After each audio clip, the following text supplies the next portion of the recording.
Alors bonjour, merci d'être venus et puis soyez les bienvenus. Donc on est là pour la conférence de Stéphane Edouard sur les nouveaux barbares. Une conférence qui va durer à peu près 2 heures, à l'issue de laquelle on aura probablement le temps d'un question-réponse. Alors je voulais d'abord vous parler un petit peu de la genèse de cette journée et ensuite je laisserai la parole à Stéphane. Alors tout a commencé il y a quelques mois quand Pierre-Yves Rougeron m'a demandé de reprendre le cercle Politeia à Bordeaux. Donc Pierre-Yves a créé le cercle Aristote à Paris en 2006. Et donc le cercle Aristote est une association qui organise des rendez-vous avec des intellectuels dans le but d'un partage civique.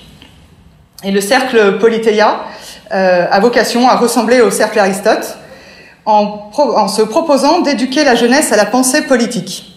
L'avantage de la pensée politique, c'est que ça n'est pas le clivage gauche-droite, c'est plutôt comment je vis, comment j'habite dans mon pays, comment j'évolue dans mon pays. Et donc, pour cette première conférence, on avait un enjeu avec ce but, c'était de trouver un conférencier qui soit plus sexy qu'austère. Il nous fallait quelqu'un qui attire du monde et on a assez facilement pensé à Stéphane Edouard, puisque Pierre-Yves et Stéphane se connaissent et que j'avais moi-même rencontré Stéphane à l'époque de l'UPR il y a très très longtemps, en 2017. Stéphane est ingénieur en mécanique, à l'époque où il voulait fabriquer des moteurs de Formule 1. Et il a ensuite bifurqué vers la sociologie. Il a donc un diplôme de sociologie des organisations. Et grâce à ce double cursus, il a pu créer sa propre boîte à outils d'analyse, d'observation et de compréhension des rapports humains, notamment des rapports hommes-femmes. En s'intéressant à ce qu'il appelle la mécanique des relations, il a décidé en 2006 de monétiser son savoir et ses compétences. C'est-à-dire qu'en 2006, il s'est installé sur Internet, à l'époque où Facebook et YouTube n'existaient pas, ou existaient à peine, enfin à l'époque en tout cas où nous n'y étions pas. Aujourd'hui, en venant ici, à Bordeaux, Stéphane donc fait un grand retour des conférences en province et en profite pour s'éloigner un petit peu de son domaine de prédilection, donc les relations hommes-femmes, pour plutôt venir nous parler du marché, avec cette conférence nommée « Les nouveaux barbares ». On peut applaudir Stéphane qui arrive sur la conférence.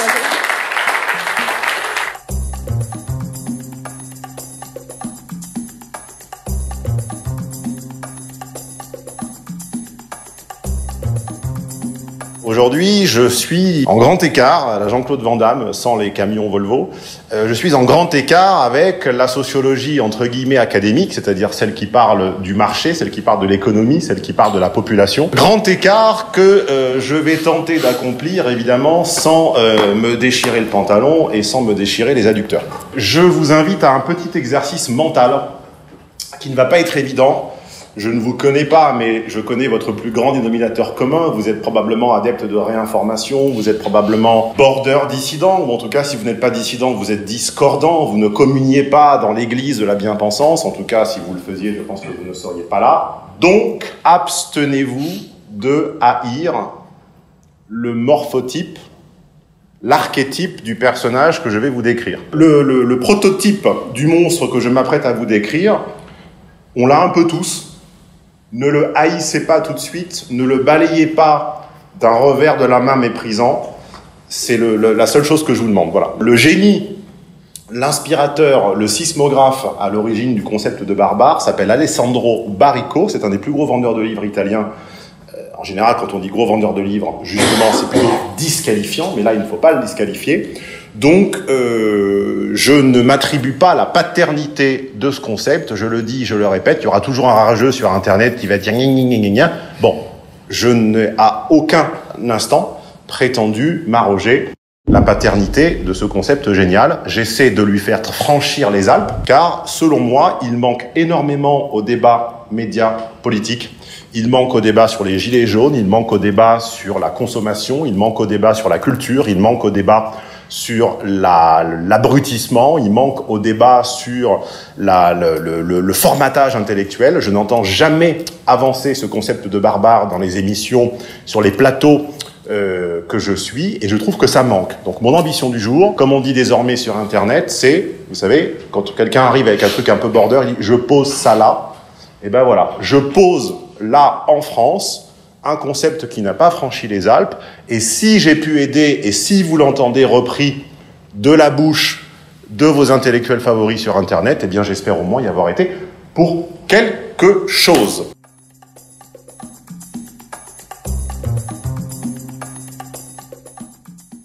Allez-vous être surpris si je vous parle de vin? Oui. Et pourtant, vous ne devriez pas tellement être surpris. Le vin, j'ai déjà abordé le sujet à plusieurs reprises sur ma chaîne. En général, si tout va bien, on ne boit pas seul. On consomme rarement du vin dans un vide social. On pourrait presque dire que si tu me dis ce que tu bois, avec quoi tu le bois et avec qui, tu m'en dis beaucoup sur ce que tu es.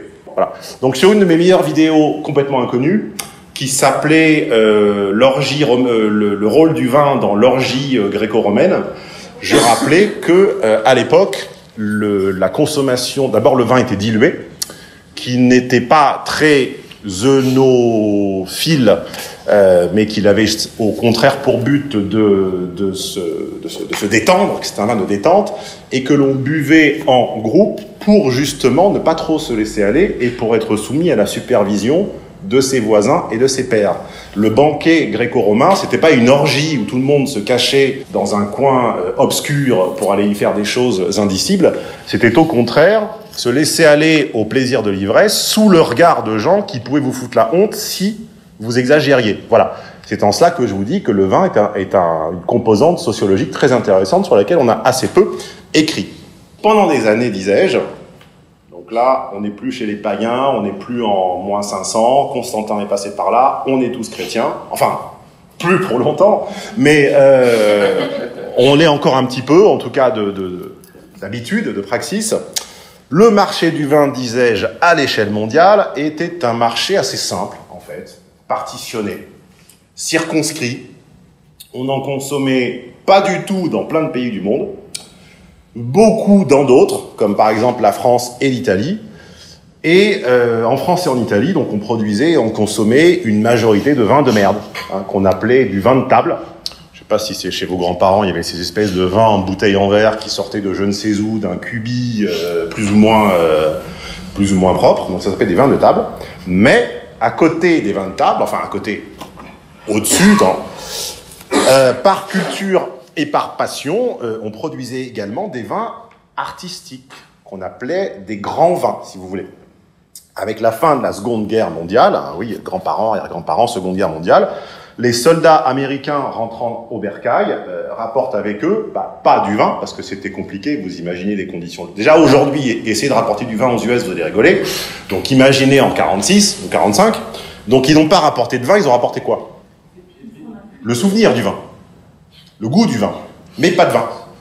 Donc premier problème, comment on refait un produit qui n'existe pas chez nous quand on n'a pas 4 ou 5 générations d'artistes, œnologues, œnophiles, viticoles, viticulteurs, vinifiants, enfin ceux qui font la vinification derrière soi. Eh bien, un certain monsieur Mondavi, en 1966, dans la ville de Oakville, la ville du chêne en Californie, a décidé de passer des fraises et des pêches au raisin. Il a décidé de faire pousser du vin, parce qu'il pensait que ça poussait comme ça. C'était un pionnier, comme je disais, il n'avait pas 4 générations d'artistes du vin derrière lui, et le premier avantage que ça lui conférait, c'est qu'il n'avait aucun tabou. Si vos parents, grands-parents et arrière-grands-parents ne sont pas de la partie, par définition, vous n'avez aucun tabou. Deuxième avantage que ça lui conférait de s'appeler Oakville et d'habiter en Californie, c'est qu'il avait un grand marché. Comme la partie n'était pas gagnée d'avance, ce marché n'était que potentiel, c'est-à-dire que il avait des atouts, mais il avait aussi des contreparties, il avait aussi des avantages, qui étaient par exemple que les habitudes alimentaires d'un Américain de base, c'est pas brillant aujourd'hui, ça l'était encore moins à l'époque. Donc, il a visualisé l'image d'une bouteille de Bordeaux à côté d'un cheeseburger. Il a tout de suite compris, il a intuitivement senti que ça ne fonctionnerait pas. Le public américain, effectivement, était complètement ignorant du vin. Si vin, il y allait y avoir en Californie, il fallait être absolument certain que ça n'allait pas effrayer le public, ni en matière de prix, ni en matière de complexité. Il fallait quelque chose de simple, de spectaculaire. Souvenez-vous de simple et spectaculaire. Simple. Ne lance pas, hein. Là je fais un teaser, tu vois. C'est comme les préliminaires. Là tu commences à attirer l'attention sur... Donc quelque chose de simple et de spectaculaire qui pouvait être bu tout simplement à la place d'une bière avec des chips. un goût d'émotion exotique. Hein, vous savez qu'on est le continent exotique pour les Américains, encore aujourd'hui. Hein.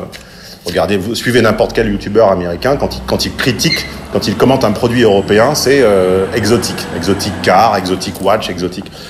Donc quelque chose d'exotique cheap pour tout le monde. En gros, vous l'avez deviné, il a fait du vin comme les Américains font. Des films, voilà. Il a fait du vin à la Michael Bay. Bon, transposer ça au vin, ça donne quoi? Ça veut dire qu'il faut qu'il ait une couleur saturée, une couleur intense, une couleur épaisse, une couleur monochrome. Faut pas qu'il y ait, comme par exemple dans un Cabernet Franc ou un Nebbiolo, une petite arrière-robe un peu jaune, un peu bête. Non, couleur dense, simple, primaire. Un degré d'alcool élevé, parce que les Américains, ils buvaient de la bière et du whisky. Donc si tu veux, quand t'arrives du whisky et de la vodka et qu'on te sert du cidre, tu ressens une certaine frustration. Une saveur ronde, hein, sans les aspérités que peuvent représenter les tanins ou l'acidité. Tout le plaisir doit être là, disponible, à la première gorgée. Et puis ça doit passer très très vite, parce qu'après il y a l'autre chips qui arrive. Donc pas de persistance. Il faut également qu'il puisse être manipulé sans trop de révérence. Il ne faut pas que la bouteille ait peur des changements de température. Il ne faut pas qu'elle nécessite d'être stockée à une certaine inclinaison. Il ne faut pas qu'on ait besoin de le décanter. Parce que vous imaginez pas un Américain des années 50, Joe, ou Jack ou John, avec un décanteur à vin en cristal, en train de compter avec un chronomètre, combien de minutes il faut pour le décanter. Visuellement, vous voyez bien que ça ne fonctionne pas, vous le sentez. Bon. Avoir une personnalité constante, que comment vous allez expliquer à un Américain de Californie et un Américain de Boston que s'ils achètent la même marque, ici on n'appelle pas ça une marque, on appelle ça une appellation, un cru, un domaine, mais bon, imaginez que vous soyez Américain pendant 2 secondes. Ils achètent la même marque, et il y en a un qui n'a pas le même goût que l'autre. Allez expliquer ça à un Américain dans les années 60. Comment vous faites? Vous lui dites que c'est un produit vivant, que ça dépend comment il a été conservé, mais le mec, il fuck you, enfin, ça n'a aucun sens pour lui.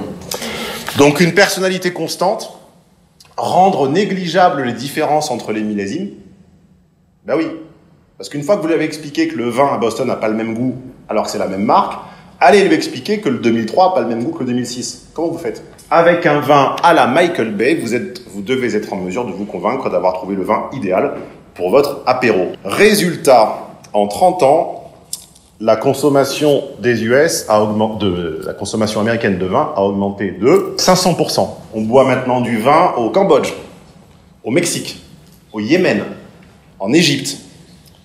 Et à votre avis, on boit quoi comme vin? On boit du vin à la Michael Bay. Les défiants doivent être en train de se dire « Ouais, mais attends, t'es en train de dire que parce que j'aime pas le vin, je suis un barbare ?» J'ai pas dit ça. J'ai pas dit que barbare, j'avoue que barbare c'est un petit peu fort pour qualifier quelqu'un qui boit pas de vin ou qui s'y connaît peu. Mais ça permet déjà de planter le décor. Il y a une multiplication indiscutable et exponentielle de buveurs de vin à la Michael Bay. Ce que ça nous permet également de commencer à pressentir, c'est qu'il y a une culture raffinée et complexe, appuyée sur des générations d'artistes du vin, qui est en train de faire pchit, comme aurait dit Chirac, c'est-à-dire de se vider de l'intérieur. Le prix à payer pour l'expansion d'un business semble, je dis bien semble, être la perte d'âme. Les barbares, puisque c'est de cela qu'il s'agit, semblent être mus par le goût du lucre. Le lucre, c'est l'appât du gain. Le stupre, c'est l'appât de la bite. Et le lucre, c'est l'appât du gain. Ce que j'ai volontairement oublié de mentionner, c'est que pour que Mondovi fasse boire au monde entier, jusqu'au fin fond du Yémen, des vins qui ressemblent à des films d'action, il a fallu un truc. Un truc très bête, très technique, très factuel, et qui fait bzzz quand on l'allume. La clim. Comment vous faites fermenter, comment vous contrôlez, comment vous mesurez la fermentation du vin entre un pays où il fait moins 15 et un pays où il fait plus 45? C'est plus du vin que vous avez, c'est du vinaigre. Il a fallu bénéficier de la démocratisation de la clim pour que cette fermentation ne devienne pas aléatoire. Sinon, c'était un cirque, la fermentation. C'était au petit bonheur la chance. Vous jouiez toute votre récolte, sur le fait que éventuellement vous ayez la bonne température. Or, rappelez-vous, il faut pouvoir assembler les raisins sans grande révérence et gommer toute différence de millésime et de bouteille. Ainsi, ce qui semblait être un art réservé à une aristocratie terrienne est devenu en quelques années accessible à beaucoup d'autres, sur des terres beaucoup moins chères, par des gens qui n'ont aucun tabou. Conclusion provisoire numéro 1. Une révolution technologique, en l'occurrence la clim, brise tout à coup les privilèges de la caste qui détenait le primat de l'art. Mais ça n'a pas été la seule révolution. C'est pas encore le moment des questions, on y arrive. Il y a 30 ou 40 ans, pour parler de vin et pour être à peu près écouté, il fallait appartenir à un petit écosystème de critiques, une sorte de caste sublime, dans laquelle je pense qu'aucun de nos aïeux n'appartenait, à laquelle aucun de nos aïeux n'appartenait. Puis arriva quelqu'un avec un nom d'acteur américain et avec un prénom d'acteur américain et un nom de stylo plume. Non, pas le Baron Bic. Plume. Paul Walker. Paul Walker, non, c'est un acteur décédé dans une Porsche. Robert Parker, voilà. Et Robert Parker est arrivé en décrétant deux choses. Un, qu'un grand nombre de crus français et italiens étaient imbuvables parce que trop compliqués, trop tanniques et trop astringents. Et deux, qu'il convenait désormais de parler du vin dans une langue différente, avec un vocabulaire que tout le monde comprendrait. Et comment il a fait ça? Il a enlevé tout le vocabulaire et il a mis des notes. Alors aujourd'hui, ça vous choque peut-être pas énormément parce que vous êtes habitués chez Monop à voir des notes et des médailles d'argent au concours de mon cul sur la commode. Mais à l'époque, c'était une langue nouvelle, une langue dégradante. Dégradante d'un certain côté, mais efficace. Il a imposé donc une hiérarchie des vins au monde, avec évidemment tout en haut de la hiérarchie, à votre avis, les vins américains. Et il y est parvenu avec une langue que tout le monde pouvait comprendre. Donc ça va dans les deux sens, c'est bijectif. La mutation du vin a simplifié la langue, et cette novlangue a contribué à simplifier le vin. Le vin à la Michael Bay, le vin hollywoodien, s'est conformé à cette simplification linguistique, car il avait une petite porte, une petite ouverture par laquelle se glisser. Conclusion provisoire numéro 2. Les barbares utilisent une langue nouvelle, plus simple, généralement appelée moderne. Alors, nos millions de consommateurs de vin à la Michael Bay, de vin hollywoodien, ont donc appris, avec leurs notes et leur langue de barbares, à rechercher le chemin le plus court et le plus rapide vers le plaisir, quitte évidemment à renoncer aux gestes importants de la dégustation, comme regarder la couleur de la robe sur un fond blanc, les œnophiles le savent, on met une feuille blanche derrière et puis on fait tourner pour regarder la couleur, le faire décanter, choisir son millésime, à la trappe. L'élégance est devenue le spectaculaire, l'inspiration est devenue la technique, la vérité est devenue l'effet, il faut que ça soit un vin à effet. Le vin hollywoodien nie symboliquement un des principes qui est constitutif de notre monde civilisé, qui était que jusqu'alors, on pensait que pour parvenir à la noblesse, pour parvenir à la valeur, il fallait passer par un chemin d'apprentissage long. Il fallait en chier en fait. Il fallait en baver. C'était long, c'était tortueux, c'était semé d'embûches. Et en échange, le pèlerin serait rétribué, serait gratifié par l'accès au plaisir. Et pour les barbares, il n'y a pas de tout ça. Il n'y a pas de chemin long, c'est pas tortueux, c'est pas sinueux, et il ne sera pas rétribué à la fin. Ce raccourci, puisqu'il s'agit bien d'un raccourci, ce raccourci vers le plaisir du palais et des sens immédiats, il le sacralise, et il le sacralise tellement qu'ils lui ont donné un nom, ça s'appelle le spectaculaire. Pour les barbares, ces gens que je suis en train de vous faire gentiment mépriser, mais que je vous enjoins en même temps à ne pas mépriser tout de suite, la valeur des valeurs, c'est pas le vrai, l'élégant, le beau, le juste ou le rationnel, c'est le spectaculaire. Allez, je vous lâche là avec le vin dans 30 secondes. Non sans vous avoir dit que, évidemment, si c'est passé crème, si ça s'est largement et aussi facilement imposé, c'était également parce que le raisonnement, le background, l'arrière-plan culturel, c'est la matrice américaine. Vous allez me dire, oui, là, t'es un peu faible, c'est un petit peu en dessous au niveau raisonnement, t'es un anti-américain primaire, pas du tout. C'est simplement que ça vous semble être une intuition débile, mais pensez un instant aux milliers de chaînes d'hôtels américaines dans le monde, sur tous les continents. Pensez que tous ces hôtels ont des restaurants et demandez-vous sur la liste des 20 de ces restaurants, qu'est-ce qui servait. Conclusion provisoire numéro 4. Derrière tous les raisonnements barbares, résonne l'omniprésence de l'Empire avec un grand E. Allez, je vous l'ai promis, je vous lâche avec le vin. On se résume quand même cette partie. Une invention technologique permet à un groupe de gens alignés sur un modèle impérialiste d'accéder à un geste qui lui était jusque-là interdit et qu'il relie d'instinct à un spectaculaire immédiat à travers une langue moderne conduisant ce geste à un succès commercial. Autrement dit encore, une certaine population a trouvé une porte. Souvenez-vous tout à l'heure, la petite meurtrière, la petite fissure par laquelle s'est engouffré notre ami Mondavi, petite ou grande, lui permettant d'envahir un territoire auquel elle n'avait pas accès et qui devient instantanément une salle de spectacle. Mais par contre, les nouveaux arrivants, ils ne se contentent pas des derniers rangs de la salle de spectacle. Ils arrivent, et ils changent le programme et ils passent le film qui leur plaît. Vous allez vous dire, bon, formellement je veux bien, mais pour une intro, je m'attendais à mieux, ça me semble un peu daté, Parker on ne le voit plus, bon, est-ce que c'est pas un peu faiblard? Tu peux nous lire la date, s'il te plaît, Teddy, de cet article? Il a été publié le 5 avril 2019. Et on est le combien? Vous êtes témoin, vous êtes honnête dans la démarche. Je ne peux pas avoir programmé pour une conf que j'ai acceptée il y a 3 mois que cet article sortirait hier. On est d'accord? Les Bordeaux et Bordeaux... Vous connaissez Bordeaux, ça vous dit quelque chose? Les Bordeaux et Bordeaux supérieurs ont décidé de contre-attaquer et de repartir à la conquête des restaurants bordelais où ils ont commencé à devenir moins nombreux faute d'un travail marketing de fond et de longue haleine. C'est ballot. Un laisser-aller qui a occasionné des trous dans la raquette bordelaise de la restauration où des concurrents très proches se sont engouffrés, comme dans une porte. C'est quand même ballot. Il y a quand même quelque chose.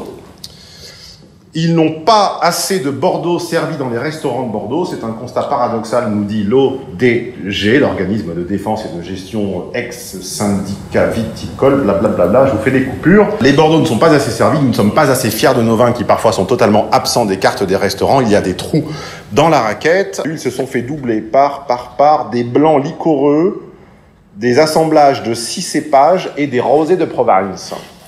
Voilà. Donc 6 cépages, à quoi ça sert de mettre 6 cépages dans un vin?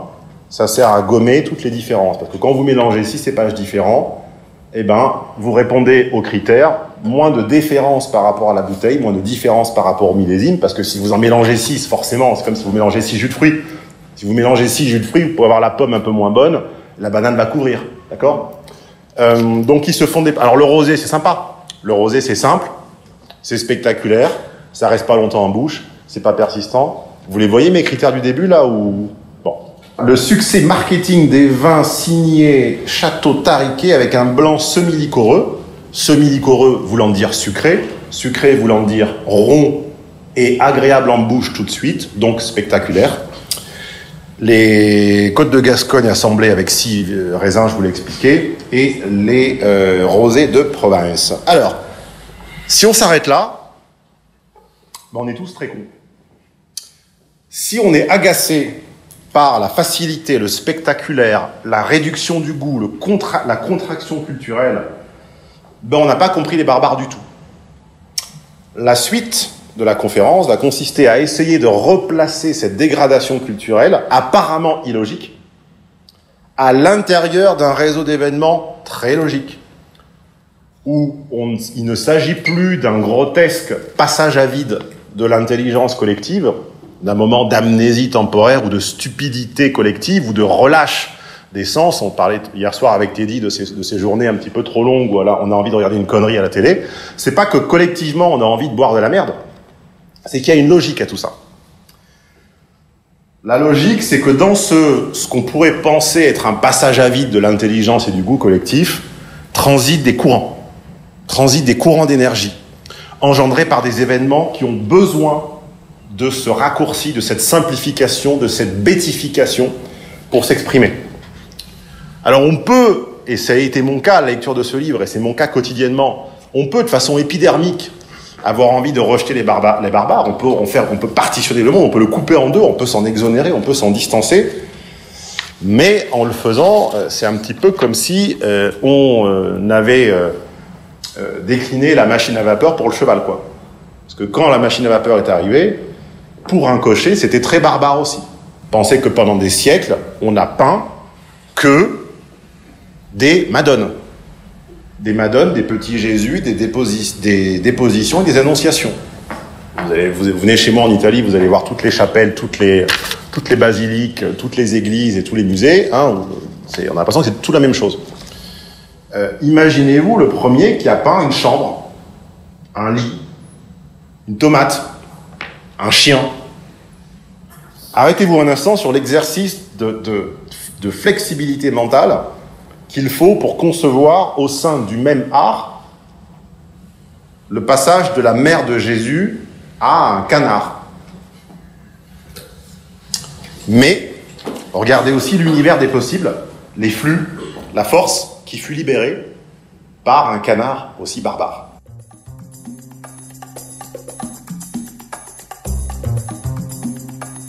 Le foot, alors. Quelqu'un a des vagues notions de foot? Quelqu'un le suit depuis au moins 20 ou 30 ans? Quelqu'un a vu une mutation? La plupart des grandes équipes se sont à un moment ou à un autre retrouvées confrontées à ce dilemme. Confier les clés de la maison à un joueur providentiel, la France de Cantona, pour les quadras comme moi qui ont connu le dilemme d'Aimé Jacquet dans les années 90. Je parle tout seul là? Je suis le seul à avoir 40 ans ou comment ça se passe? Bon. La France de Cantona, l'Italie de Roberto Baggio. Donc, confier les clés de l'équipe, les clés du jeu à un joueur providentiel, ou débloquer le jeu et redistribuer la grandeur d'un seul individu sur l'ensemble des joueurs, répartir l'intensité du spectacle, briser la parcellisation du sens, créer un événement unique où prennent part tous les joueurs de façon constante. Les Néerlandais l'ont théorisé dans les années 70-80, on appelait ça le football total. Merci. Alors évidemment, le football total était impossible à pratiquer avec des joueurs qui avaient fait la grandeur du jeu d'avant. Parce que avant, dans le football en noir et blanc, le rôle d'un défenseur, c'était défendre. C'est-à-dire, c'était d'étouffer le mec en face, voire lui faire mal et lui casser la jambe. Un défenseur d'avant ne franchissait jamais la ligne médiane. Un peu comme moi, je ne franchis jamais la démarcation du truc par terre. Un attaquant, il appelait la balle, mais il reculait pas défendre. Bref, pour jouer le football total, une mutation était nécessaire. Mais il est utopique de penser que les 22 joueurs de l'équipe allaient pouvoir exceller à tous les postes. D'où la glorification d'un certain juste milieu. Le juste milieu, la glorification du juste milieu, souvenez-vous de ces mots, c'est le marqueur de la mutation barbare.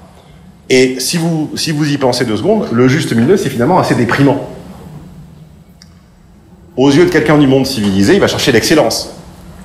Mais pas aux yeux des barbares, puisque le juste milieu, c'est cette espèce de structure fluide, sans arrêt, dans laquelle un grand nombre de gestes peuvent passer. La régression d'une capacité, le fait que le défenseur défende un tout petit peu moins bien, que l'attaquant soit un tout petit peu moins précis dans la zone de but, la régression d'une capacité individuelle engendre une telle multiplication des possibilités que le juste milieu, en fait, ça va beaucoup plus vite. C'est un jeu beaucoup plus fluide. Le génie individuel, il est lent. Pensez aux plus intelligents, aux plus brillants de vos amis, aux plus brillants en sciences dures, par exemple. Il s'exprime lentement, il réfléchit, il introduit des nuances, il pèse ses mots, il place le contexte, il te demande des précisions avant de te répondre. Ça, c'est lent, ça ralentit le jeu, ça. Un cerveau simple transmet des messages plus rapidement. Un cerveau complexe les ralentit. Un joueur moderne fait circuler la balle. Le joueur providentiel d'avant fait disparaître la balle, symboliquement. Conclusion provisoire numéro 5. Un système est vivant quand le sens est présent partout et de façon dynamique. Si le sens est immobilisé, il meurt. Alors, le mutant, l'ennemi, le monstre dont je suis en train de vous faire un portrait robot, pense ainsi. Il existe, il est arrivé grâce à la clim ou grâce à toute autre révolution technologique qui tout à coup brise les privilèges de la caste qui détenait le... Bon là, c'était le primat du vin, ça peut être le pouvoir, ça peut être le savoir, ça peut être l'influence. 2. Les barbares y causent simple.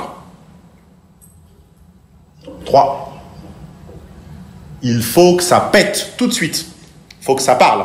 Il faut que ça capte l'attention. Il faut que ça swing, il faut que ça soit fort. 4.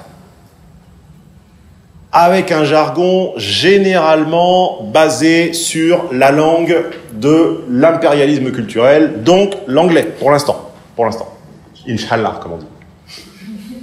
Alors, 5, il faut que le sens soit partout, dynamique et immobilisé, il se meurt. Alors, on a fait le vin, on a fait le foot. Si on se faisait les bouquins.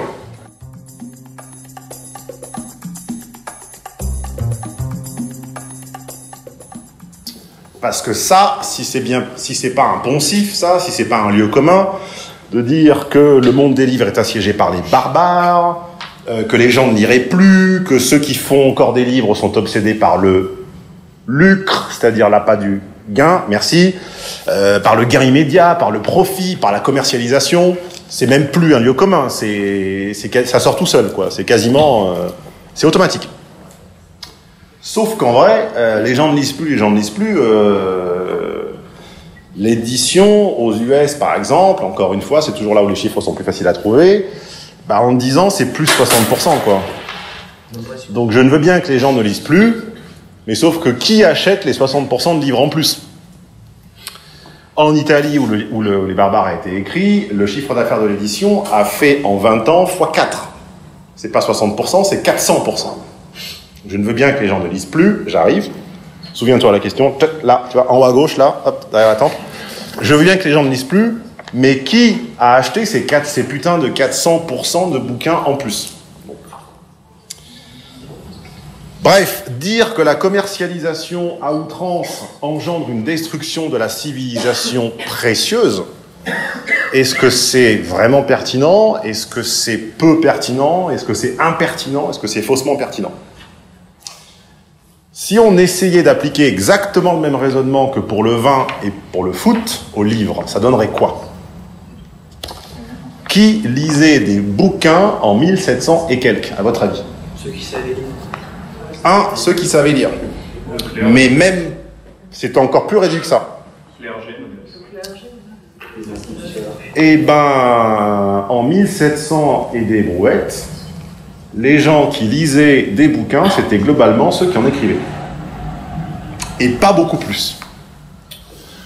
Vous allez me dire, c'est un peu restrictif. Ok, c'était soit ceux qui en écrivaient, soit ceux qui auraient pu en écrire, soit ceux qui avaient un frère, un cousin ou un papa qui en écrit. Et là, on a à peu près fait le tour. Bref, qui faisait partie du microcosme, de l'écosystème. Et puis est arrivé quelque chose, est arrivée une classe qui a eu besoin d'assentiment, qui a eu besoin de reconnaissance, qui a eu besoin de valorisation, et qui s'appelle la bourgeoisie. Avec le triomphe de la bourgeoisie, furent créées les conditions objectives pour qu'un grand nombre de personnes aient la capacité, l'argent et le temps. Parce que lire, c'est long. C'est pas un film de Michael Bay. Et le temps... Pardon? Les films, ils sont très longs. Ils sont très longs, les films de Michael Bay? J'ai vu que Bad Boys 2 et j'ai décliné toute proposition successive. Ça m'a fait mal à la tête pour une semaine. Donc la bourgeoisie est la première classe ou caste, ou groupe social, ou groupe de gens, ne jouons pas sur les mots, on n'est pas là pour faire de la sociologie académique, je m'en fous que vous l'appeliez comme vous voulez, qui a eu la capacité, c'est-à-dire le lettrisme, l'argent et le temps de lire. Et quel est l'équivalent du vin à la Michael Bay en livres? Marc Lévy n'était pas né au XVIIe siècle. Reste concentré. Les premiers feuilletons, les mystères de Paris. 50 nuances de gris n'était pas écrit au XVIIIe siècle. Reste concentré, toi aussi. Mais c'est après, non, c'est pas la Bible. Les bourgeois se sont pas mis à lire la Bible. Ils n'ont pas découvert tout à coup la Bible au XVIIIe siècle. Qu'est-ce qu'on a produit en masse et qu'est-ce qu'on a vendu et acheté partout? Qu'est-ce qui est simple? Qu'est-ce qui, pour un lecteur lettré du monde d'avant, était simple et spectaculaire? Le roman. Le roman est le produit qui a rendu réel un public qui n'était que potentiel.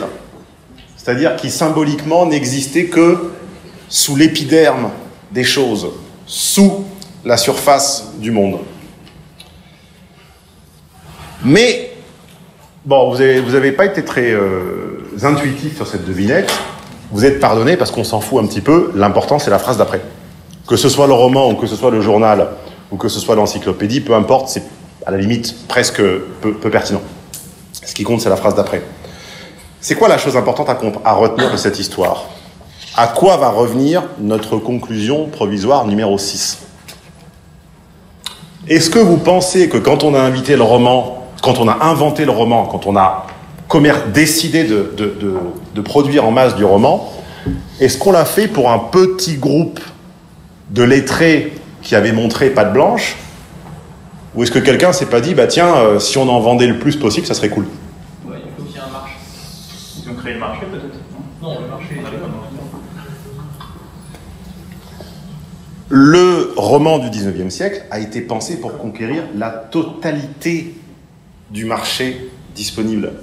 Si aujourd'hui, il nous semble réservé à une élite, c'est parce que le marché disponible de l'époque, le terrain de jeu du commerce à l'époque, il était fatalement beaucoup plus réduit que maintenant. Il était circonscrit par l'analphabétisme et par les différences sociales.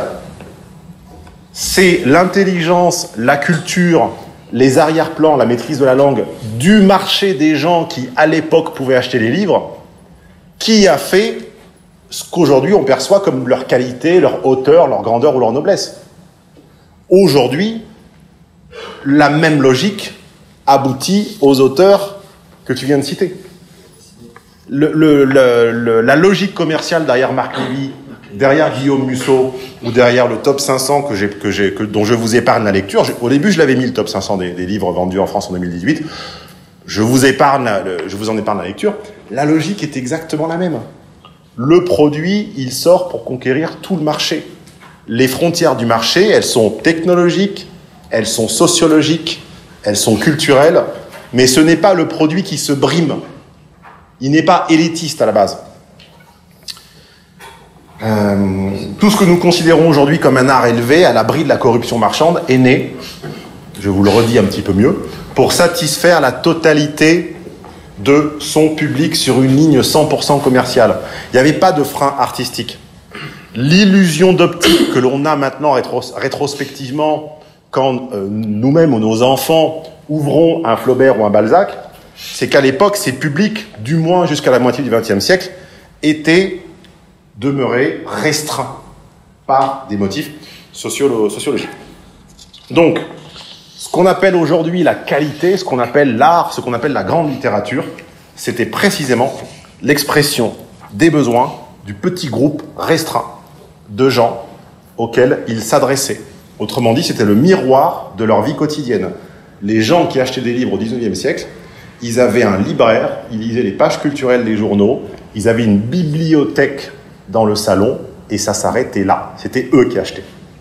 Les éditeurs n'ont jamais privilégié une certaine qualité par rapport à la commercialisation honteuse et merdique. La qualité était dans les acheteurs, dans le marché. Conclusion numéro 6, merci, tu m'as devancé. L'édition de livres, c'est toujours aventurer jusqu'aux limites possibles de la commercialisation, avec l'instinct d'habiter l'ensemble du champ disponible. Ok? Bon, première pause question maintenant, parce qu'après j'envoie du loup. La partie un peu théorique était au début, donc si vous avez survécu jusque-là, vous devriez tenir jusqu'à la fin. Alors pourquoi pas choisis le terme barbare. C'est plutôt qui appartiennent à l'Empire. On y vient. J'ai pas encore toutes les briques me permettant de te répondre. On est tous plus ou moins des barbares, en fait. Quand on regarde ces conclusions provisoires. On lit tous des romans, on bénéficie tous de la technologie. On est tous le con de quelqu'un et on est tous tentés par sa propre pente naturelle. On est des barbares sur certaines choses et on ne l'est pas sur d'autres. C'est pour ça que je vous ai dit, je vous décris un être amorphe, mutant, aproguin, un peu méprisable. Et je vous ai dit, ne vous laissez pas trop tenter par la séduction du mépris, parce que sur certains domaines, on l'est tous un peu. À un moment, vous dites le barbare s'en fout du beau, du juste, du vrai et du rationnel. C'est sur le rationnel que je tique. Est-ce que c'est pas justement un hyper rationnel, le barbare? C'est-à-dire que l'élitisme, la tradition sont des choses qui sont un peu pré-rationnelles, c'est-à-dire on va se dire le pèlerin va peut-être accéder au plaisir au terme d'une vie d'effort, mais la route est plus importante que la destination. Le barbare lui dit je veux du plaisir, j'ai un horizon temporel, c'est mettons 2 mois, et dans 2 mois j'ai joui. Alors, la réponse se trouve dans la suite de la conférence, mais pour pas te frustrer, je vais te la donner maintenant. C'est raisonner, réfléchir intelligemment pour le monde ancien, c'est quoi? C'est remettre tous les faits dans une séquence logique depuis l'origine. Qu'est-ce qui a causé réfléchir par exemple à un mouvement politique, à une révolte sociale comme celle qui est en train de s'opérer en ce moment même dans un quartier pas très éloigné d'ici? C'est quoi? C'est partir de la cause du problème, mettre en séquence les faits. Qu'est-ce qui s'est passé? Le truc sur l'essence, et avant, quelle est la mutation sociologique qui l'a déclenché? Ce faisant, tu perds beaucoup de temps, enfin tu dépenses beaucoup de temps dans une activité qui, même si tu parviens à une solution qui te valorise et qui te flatte, est-ce que cette solution aura créé beaucoup de sens? Est-ce qu'elle aura créé beaucoup de mouvements? Est-ce qu'elle entrera en résonance avec tes autres mots que je ne peux pas prononcer parce que j'essaie de vous garder la surprise pour la partie suivante? Voilà. Je t'ai répondu à moitié, mais si je prononce ce mot, je gâche mon effet du paragraphe suivant. La réponse est dans le paragraphe suivant. J'avance. Donc, le débat quantité versus qualité, vous devez avoir déjà pris une première giflounette de réalisme sur le sujet. Moi, je vous dis, et l'auteur Barico vous le dit aussi, oubliez, ça n'a jamais existé. La qualité, c'était juste la qualité du marché susceptible d'acheter votre produit. Bon. Donc, aujourd'hui, petite métaphore, il prend la métaphore de l'œuf, en disant, vous imaginez que le jaune de l'œuf, un œuf au plat, le jaune, c'est la qualité, et le blanc, c'est le truc commercial, un peu cheapos et vulgaire, qui se vend. Bon. La réalité des chiffres, c'est que le jaune, aujourd'hui, il est un petit peu plus grand qu'avant, et que le blanc, il est exponentiellement plus grand qu'avant. Les barbares, ils sont où? Ils sont sur le jaune ou le blanc? Ils sont sur le blanc. Mais finalement, ils dérangent pas tant que ça, le jaune. Ils n'y vont pas beaucoup. Ça leur est indifférent. Si nous avions fait l'exercice, mais c'était un petit peu long et fastidieux, d'essayer de trouver des récurrences dans la liste des 500 meilleures ventes, on aurait vu quoi, à votre avis? Essayez d'imaginer qu'on l'a fait, qu'on a perdu un quart d'heure à passer une liste à l'écran. Qu'est-ce qu'on aurait vu comme récurrence?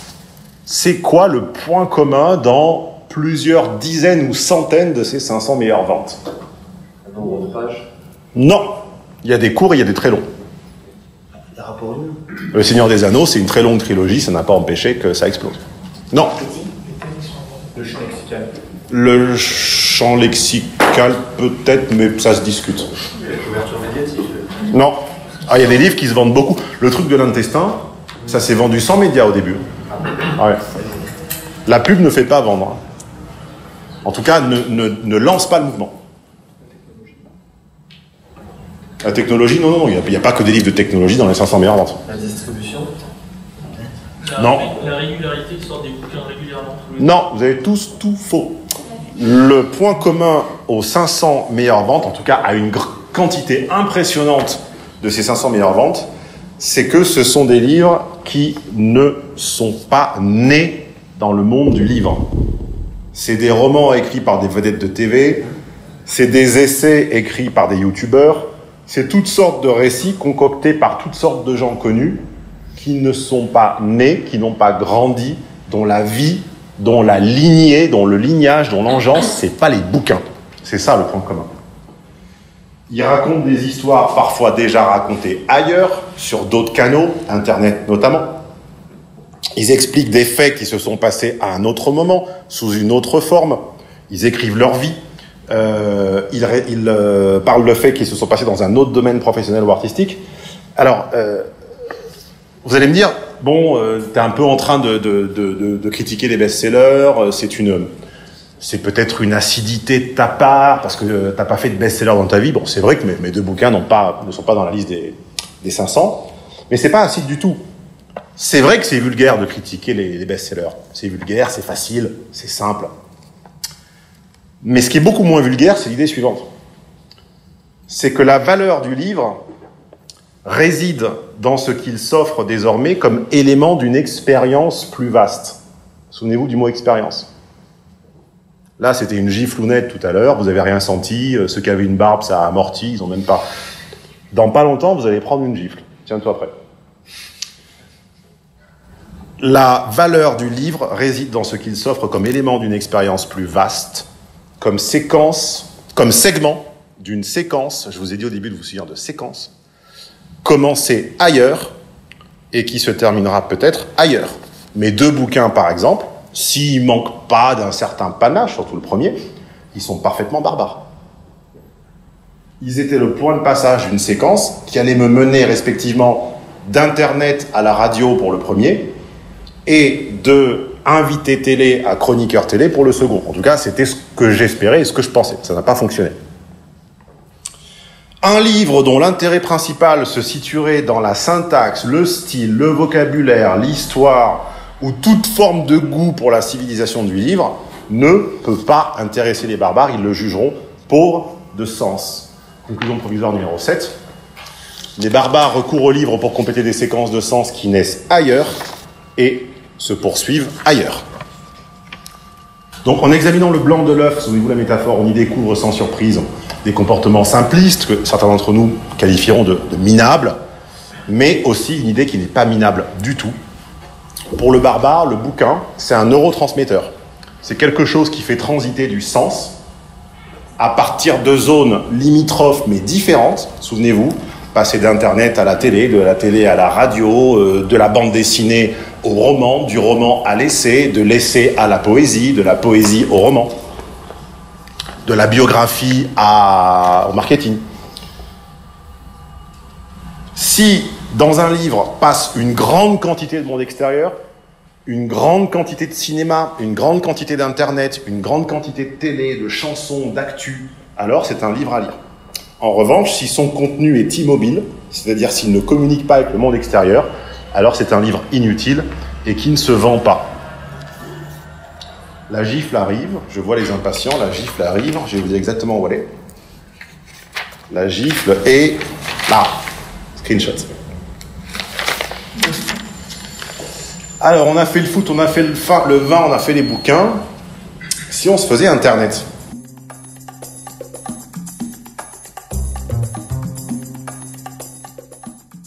Qui avait Internet il y a 15 ans? Ouah, ça fout un coup de vieux, ça. Bon. Est-ce que vous vous souvenez comment on achetait, ou comment on louait, ou comment on installait Internet il y a 15 ans? Difficilement. Oui, difficilement, c'est-à-dire? C'est un modèle. Il y avait combien de portes entre vous et le web il y a 15 ans? Donc le sens. Dans le sens symbolique, évidemment. Il y avait 2 portes. L'ordinateur modèle. Il y avait 2 portes. Il y avait il fallait choisir son fournisseur d'accès. Donc Free, SFR, machin, etc. Ça, c'est toujours le cas. Et puis après, il y avait une deuxième porte qui s'appelait le portail. Le portail, c'était souvent installé par défaut. Et c'était un site qui allait répondre à toutes les questions que vous vous posiez en vous fournissant un contenu de confiance. Moi, par exemple, j'étais Orange, donc j'avais le portail Orange. Et le portail Orange s'allumait automatiquement dès que j'allumais mon modem et tentait de répondre à toutes les questions que j'avais sur Internet. Donc, la météo, des photos de filles nues, des films, la recette des lasagnes, comment être heureux dans la vie. Orange tentait de répondre pour moi à ces questions. C'était avant Google. Puis est arrivé... Attendez, je ne suis pas le seul dans cette pièce à avoir eu un portail Internet. Vous vous en souvenez? Bon. Puis est arrivé Google avec son ambition faussement philanthropique de rendre le savoir à tout le monde, accessible à tout le monde. Google étant ce qui ressemblait évidemment le plus à l'imprimerie devant l'invention de l'imprimerie. Et petit effort de visualisation. Déjà, imaginez rien qu'à l'époque de l'imprimerie, toute la simplification, tout ce qui n'a pas pu entrer quand on est passé de la culture orale à une culture livresque. Pensez à toutes ces histoires, toutes ces nuances, tous ces on-dit, toutes ces choses qui déjà, à l'époque de l'imprimerie, ont été tailladées pour tenir sur une feuille de papier, avec une liste de caractères donnés. Conclusion numéro 8, l'imprimerie comme le web ne sont pas des hébergeurs de savoir innocents, mais des formes qui modèlent le savoir à leur image. Alors, comme Google est plus grand que n'importe quel bouquin, c'est tout de suite poser la question du classement, des classements. Quelle information on monte en premier, ce qu'on appelait le référencement. Solution 1, solution des gens d'avant, solution des gens civilisés, solution du monde classique. Eh ben, c'était que on mesurait le nombre de fois où un mot était présent dans un article. Donc, si vous recherchez par exemple la recette de l'osso-bucco, eh ben, il allait vous sortir en premier l'article qui avait le plus de fois l'expression osso-bucco. Ça, c'était la solution. Alors, symboliquement, ça consistait à quoi? C'était la vision de l'intelligence d'avant, c'est-à-dire on approche de la vérité là où on creuse, là où l'intelligence, là où l'étude est la plus profonde et la plus articulée. Donc, il étudiait, il mettait des coefficients. Est-ce que cet article est bien écrit, moins bien écrit? Est-ce qu'il y a suffisamment de fois le mot? Est-ce qu'il y a des titres, des sous-titres, etc.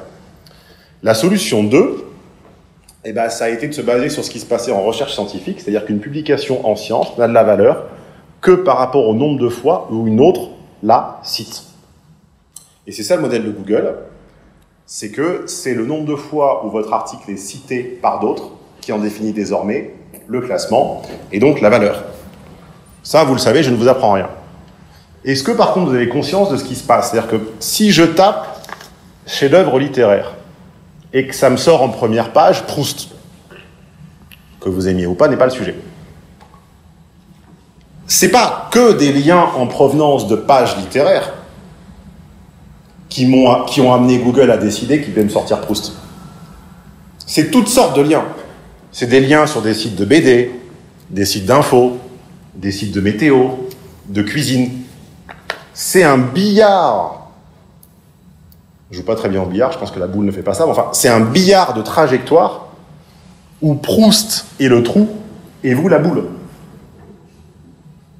Et là, il y a une mutation intéressante. La valeur d'une idée, la valeur d'une info, la valeur d'un élément donné n'est plus liée à ses caractéristiques intrinsèques, mais à sa trajectoire. Le sens avec un grand S, qui pendant des siècles avait été lié à un idéal de permanence, la vérité est ainsi et c'est comme ça, est allé se loger dans un habitat différent, s'est dissous dans une forme qui a un mouvement, un billard, une structure, un voyage. Là, on rentre dans le dur, on rentre dans l'ultra dur. Se demander ce qu'est une chose au XXIe siècle, c'est se demander quel chemin elle a parcouru hors d'elle-même avant d'arriver à vous.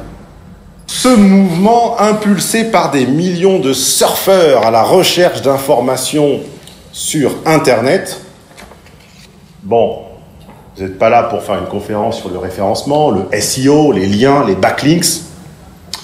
Si j'ai utilisé cette métaphore, c'est parce qu'il y a un parallèle à faire avec la vie quotidienne. Appelons le parallèle avec la vie quotidienne l'expérience.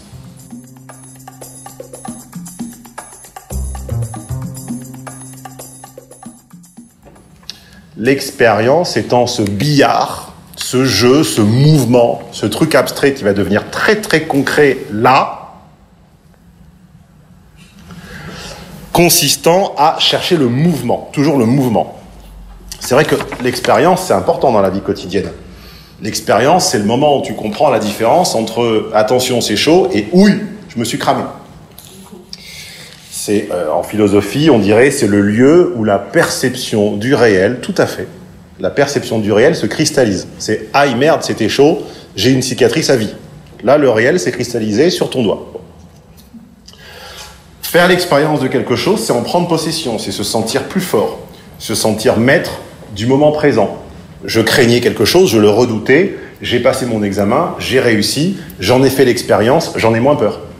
C'est comme à la boxe. Le premier nion, on en a super peur, il fait super mal, 30 secondes après, on dit bon, bah, le deuxième fera moins mal. J'en ai eu l'expérience. Si j'applique le protocole de Google à l'expérience, j'obtiens quoi? Des trajectoires, souvenez-vous, de liens qui courent en surface. Pour le barbare, l'expérience, c'est donc une chaîne, une séquence, un mouvement qui relie des points. Et l'intensité qui relie ces points.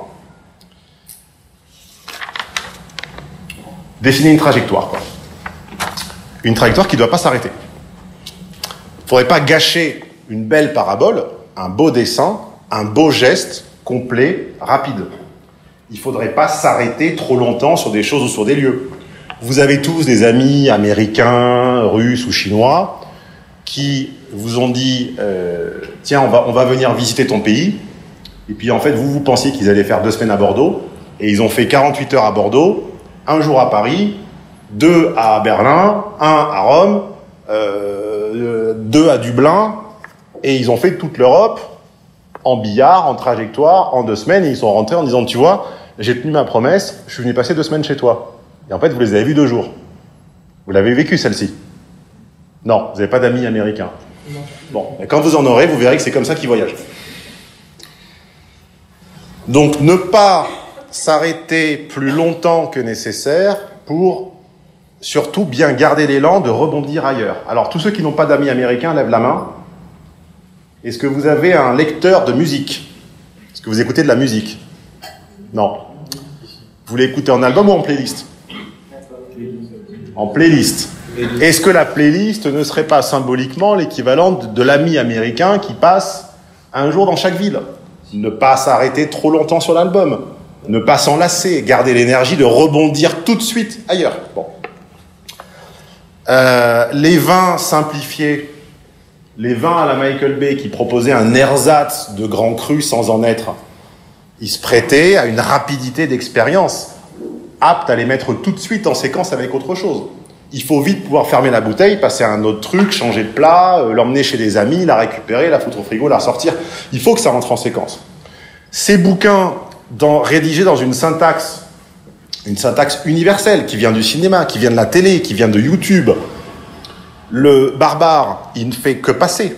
Le barbare ne cherche que des gestes dans lesquels il soit facile de rentrer et de sortir. Symbole de cette mutation, le multitâche, où on habite comme ça mentalement plusieurs zones possibles avec une attention relativement basse. L'expérience, le fait que ce soit un beau dessin complet et unique, importe plus que d'être bon à chacune des tâches. Conclusion numéro 10. Et là, prépare ton doigt. Le barbare est addict aux expériences nouvelles. Ah, mes amis. Là, vous vous dites, bon, le mec a pas l'air complètement con. On sent qu'il a compris ce qu'il a lu, mais ça manque d'exemples. Tu te le dis, toi, au fond. Je sens que ça manque d'exemples. Séquence, ouais. Billard, j'y joue pas. Le foot, je connais pas. Le vin, je trouve qu'il est un peu dur. Expérience, j'ai rien compris. Vous êtes sûr que vous l'avez pas vu récemment, le mot expérience? Ça vous dit rien?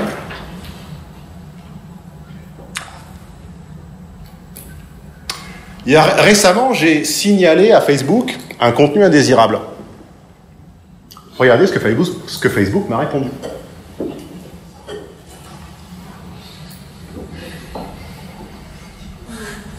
Je sais, un exemple ne vaut qu'un exemple, ce n'est pas une récurrence, ce n'est qu'une occurrence. Souvenez-vous, 1 égale occurrence, 2 égale coïncidence, 3 égale récurrence. Donc que Facebook, sur un message de 500 mots, ait utilisé le mot expérience, ne vous convainc pas. Vous n'avez pas des têtes de convaincus, en fait. Bon, bien. Allez-y, défiez-moi, j'aime ça. Venteprivée.com. C'est assez mainstream, ça. On est d'accord. C'est connu. Je ne l'ai pas inventé. Comment venteprivée.com me propose-t-elle, ou-t-il, enfin, on ne sait pas qu'est-ce qui permet d'affirmer si vente privée est un homme ou une femme, de poursuivre ma visite.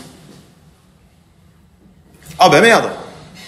Il ne me propose pas un clic, il ne me propose pas une session. Si c'était un informaticien, il aurait dit une session. C'est une session. Non, c'est pas une session. C'est une expérience de shopping.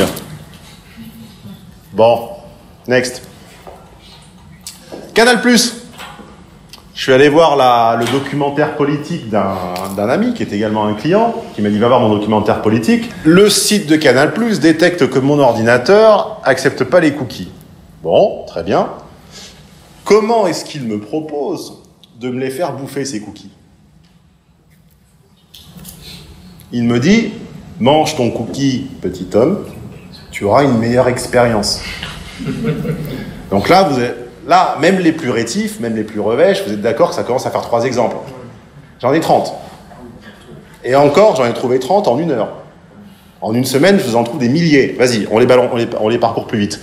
Attends, 2 secondes. Je pars de Rome l'autre jour.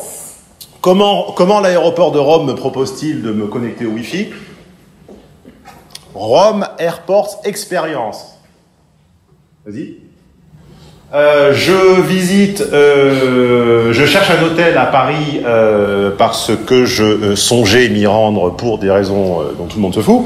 Je vais sur Booking. Je l'ai pas inventé, Booking. Booking ne propose pas des tests, des notes utilisateurs.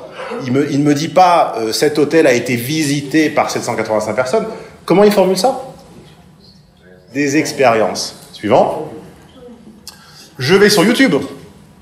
Je suis une série qui s'appelle The Grand Tour sur YouTube, qui est la suite de Top Gear avec Jeremy Clarkson, Richard Hammond et James May, dont je suis un grand fan.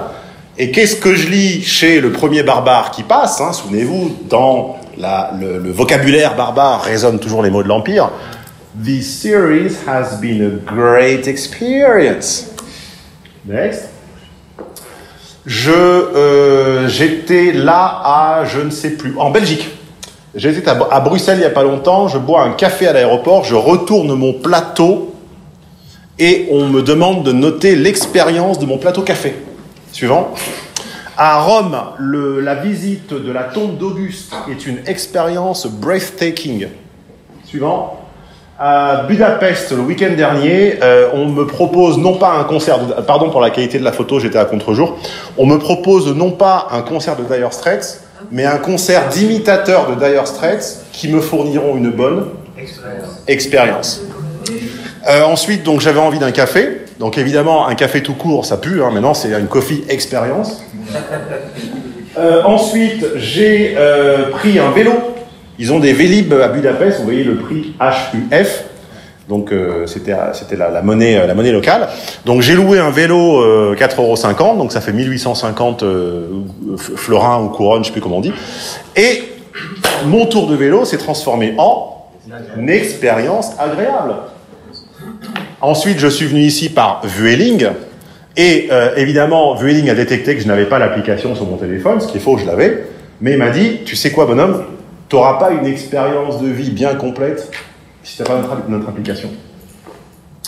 Ça, c'est une amie qui était à un salon du tourisme dans un pays étranger, je ne sais plus où, en Allemagne, je crois, et qui me l'a envoyé. Voilà, il faut expérimenter, on ne sait pas quoi, on ne sait pas où, mais il faut expérimenter. Suivant. Alors là, j'ai voulu me faire raser.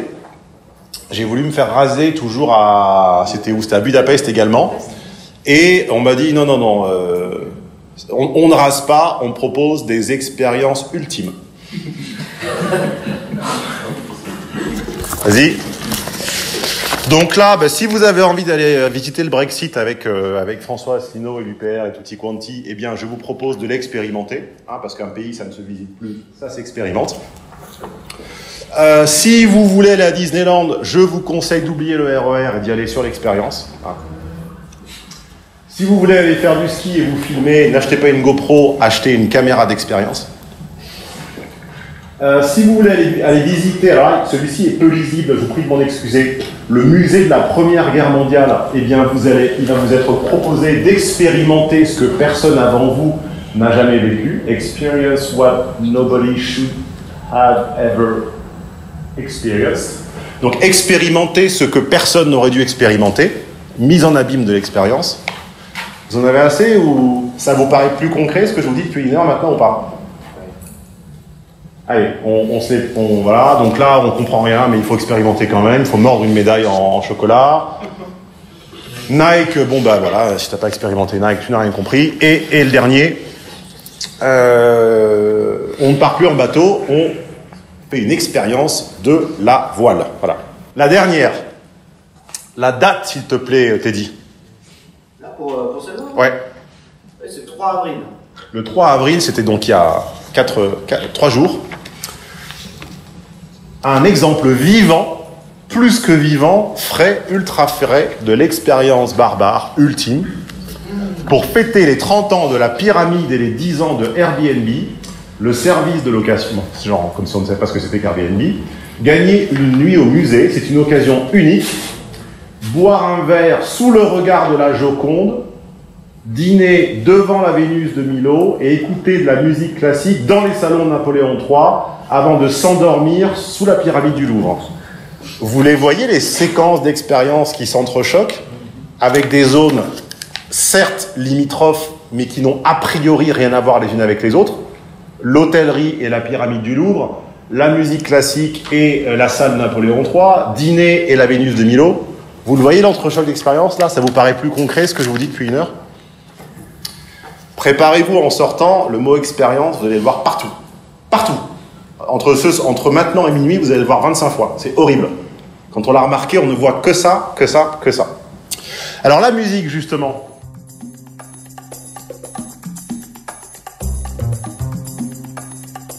Merci, Teddy.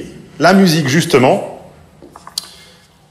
La musique, à l'époque où la musique classique était la musique contemporaine, c'était quoi la musique classique? Je répète, à l'époque où la musique qu'on appelle aujourd'hui classique était nouvelle. Qu'est-ce qu'ils appelaient la musique classique?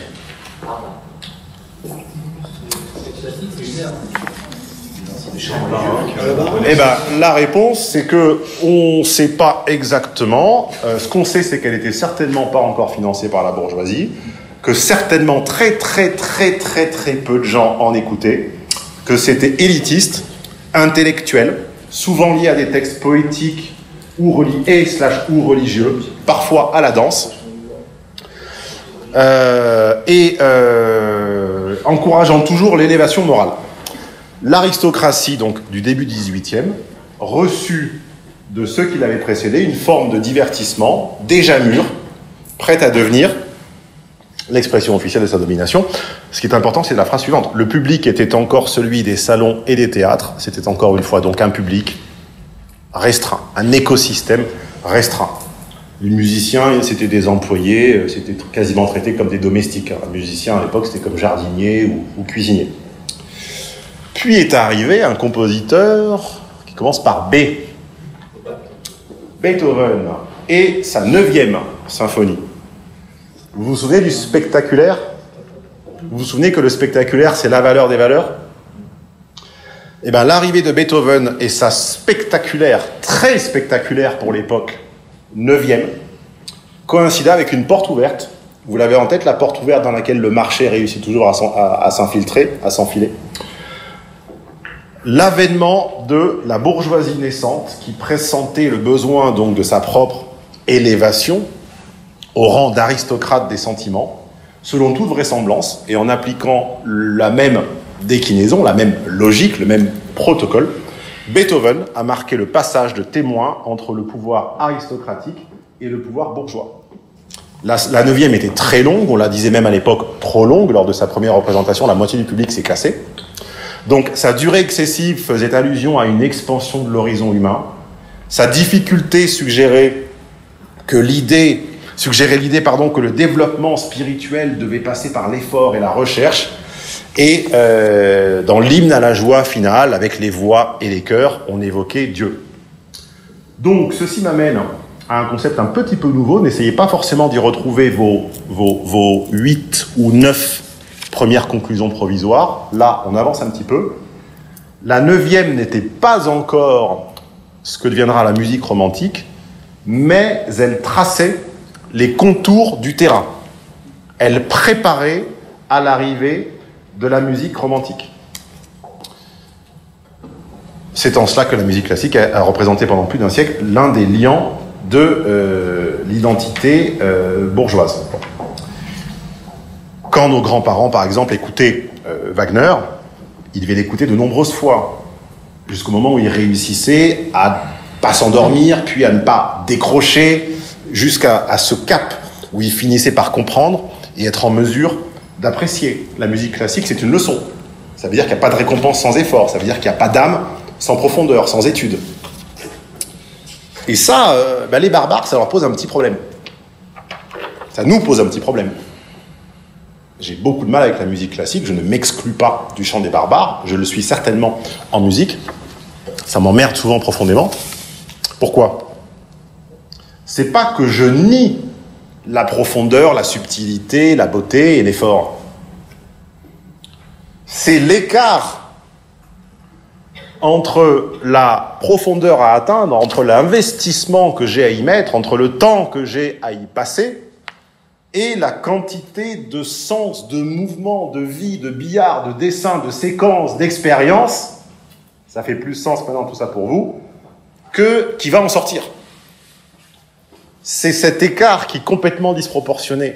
Je sais que quand j'arriverai à la connaissance sensible de tout Beethoven, je sais que je serai heureux. Je sais que j'en serai rétribué par des subtilités. Mais je sais juste tout ce que je vais manquer comme expérience pendant que je vais me farcir tout Beethoven. Et ça me frustre. Les barbares ont donc inventé l'homme horizontal. Ils se sont dit, si je consacre ce même temps, cette même intelligence, ce même soin à voyager en surface du monde, sur l'épiderme du monde, au lieu de me damner à descendre au cœur, est-ce que ça serait pas possible que l'atome des choses, le vivant, l'intéressant, ça soit justement ce voyage, et pas la vérité, l'âme, la nuance ou le miraculeux qui girait immobile au fond. Ça a été le remplacement du modèle bourgeois, c'est-à-dire l'homme cultivé dans une pièce tapissée, au volet à demi fermé, sombre, courbé sur un livre, par le surfeur. Et le surfeur, pensez à un vrai surfeur, sa hantise, c'est la crevasse. Il veut pas aller en profondeur, le surfeur, il veut rester à la surface. S'arrêter et descendre voir, c'est conduire à l'annulation du mouvement, donc la chute, et donc symboliquement la mort. Conclusion 11. L'intérêt du monde ne vient pas d'un sous-sol obscur, mais de la lumière générée par une séquence dessinée à la surface de l'existant. Si vous avez besoin d'une métaphore pour vous figer ça dans l'esprit, pensez à ces cartes de la Terre la nuit, avec ces réseaux de lumière qui forment comme des réseaux veineux, comme des matrices, comme des étoiles. Des constellations de points reliés par des perles, dirait Montherlant. Alors, ça, c'est son logiciel. Ça, c'est les bases.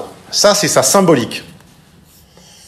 De tout cela, notre barbare, on le devine plus, on a compris qu'on l'était tous un petit peu, on le méprise, en tout cas, je l'espère pour vous, vous le méprisez un petit peu moins.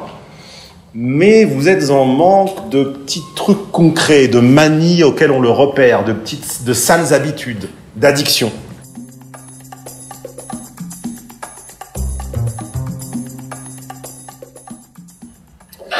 Alors on va en faire une liste maintenant.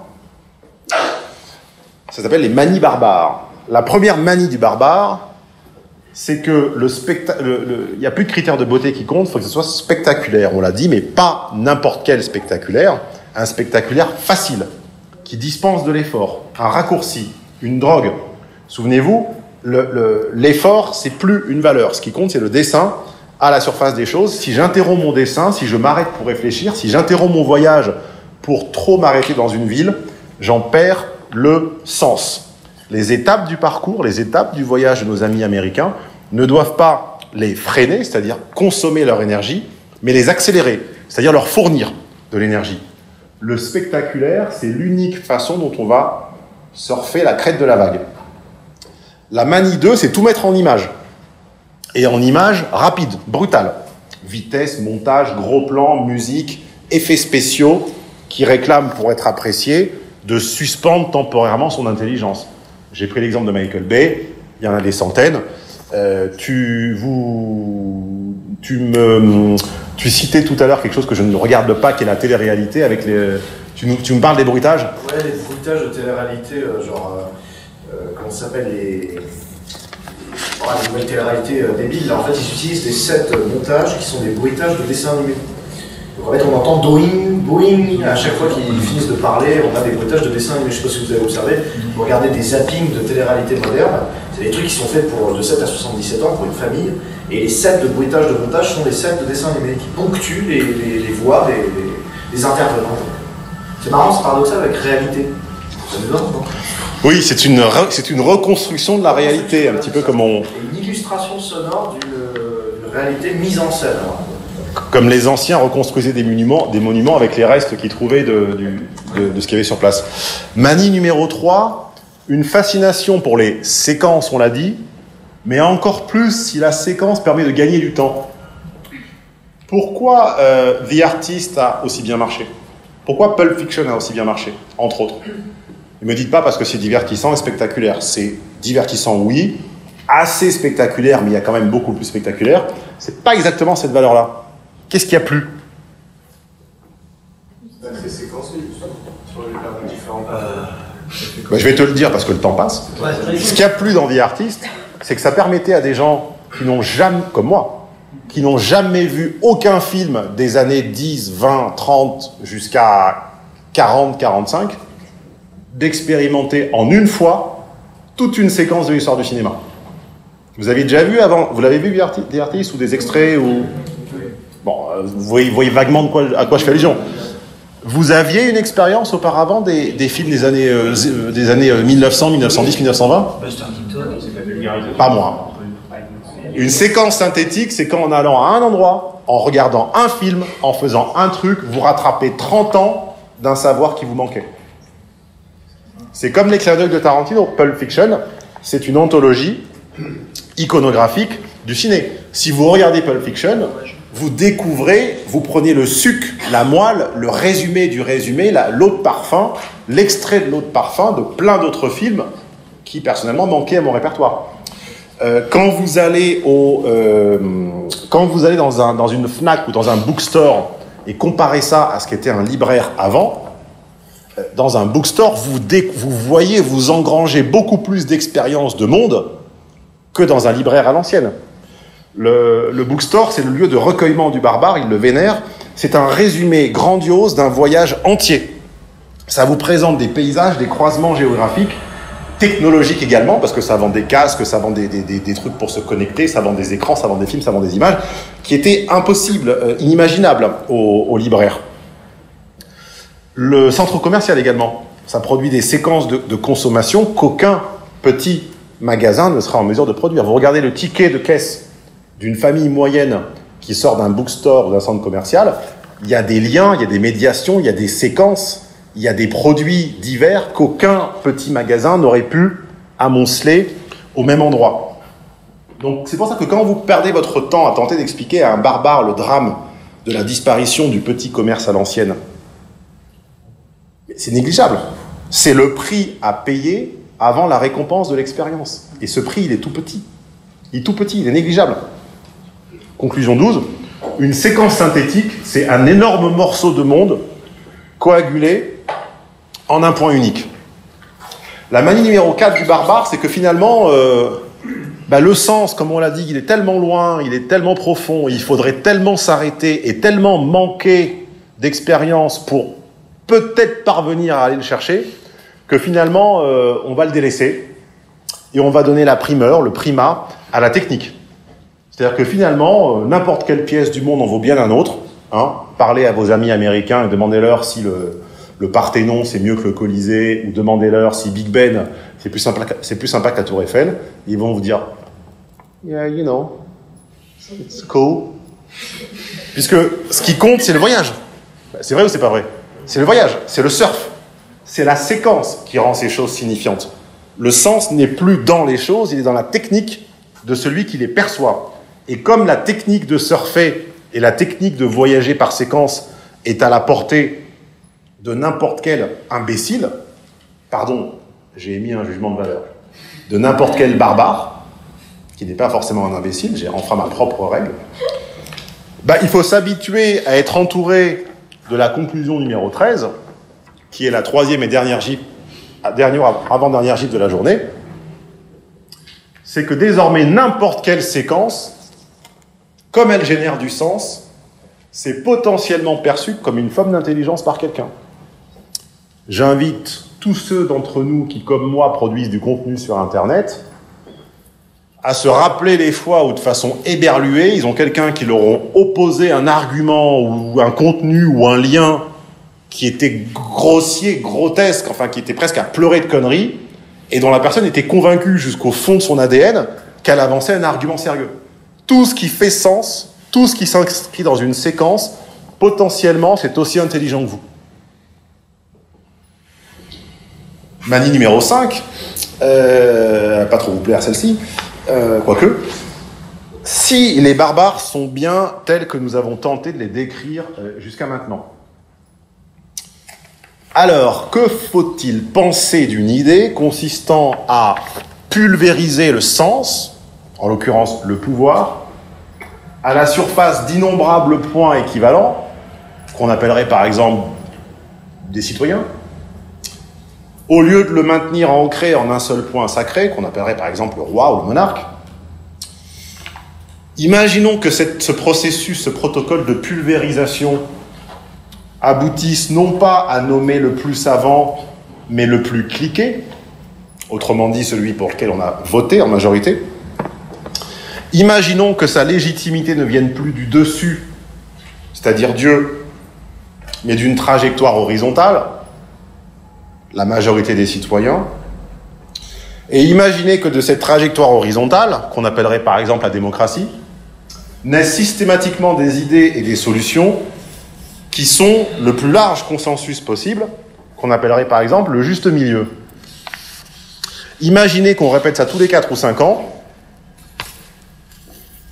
mettez ça en regard de la longueur du règne d'un tyran ou d'une dynastie familiale, et peut-être commencerez-vous à voir apparaître une forme, une parabole.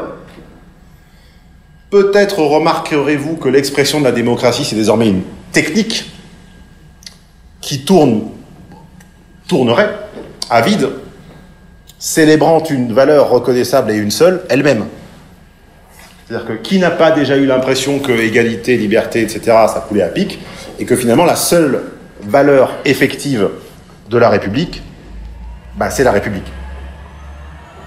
Je le soumets à votre réflexion et je devine par avance que dans les questions de la fin, celle-ci va arriver. Manie numéro 6, l'authenticité. Alors ça, on va être très clair. Le barbare s'en tape. Pourquoi il s'en tape? Parce que dans le monde civilisé, l'authenticité, c'était quoi? C'est la proximité avec l'origine. On disait que quelque chose était bien, que quelque chose avait de la valeur, qu'un geste avait une valeur morale, une hauteur, une dignité, une intelligence et une élégance quand il était proche de l'authenticité originelle. C'était très conservateur, c'était très normatif, c'était très réglé, mais c'était une règle pas si moche finalement. Mais pour une civilisation qui se contente de mettre les choses en mouvement, en séquence, les unes avec les autres, ça vaut quoi d'être proche de l'origine? bah, c'est un peu insignifiant. Vous voulez un exemple?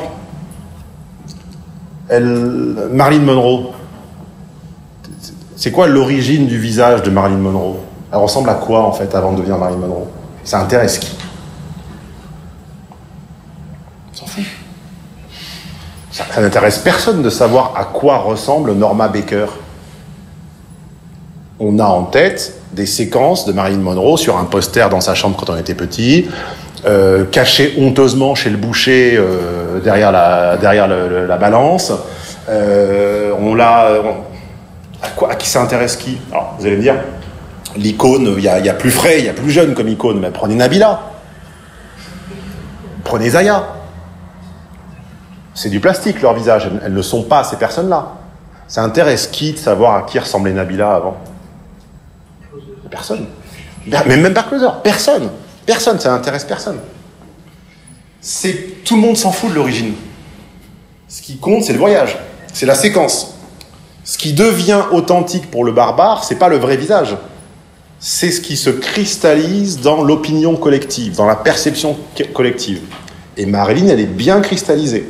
Si je vous enjoins à y penser, vous la pensez tous et toutes dans la même robe, dans la même tenue, avec la même coiffure, la même expression, le même rouge à lèvres. C'est vrai ou c'est pas vrai?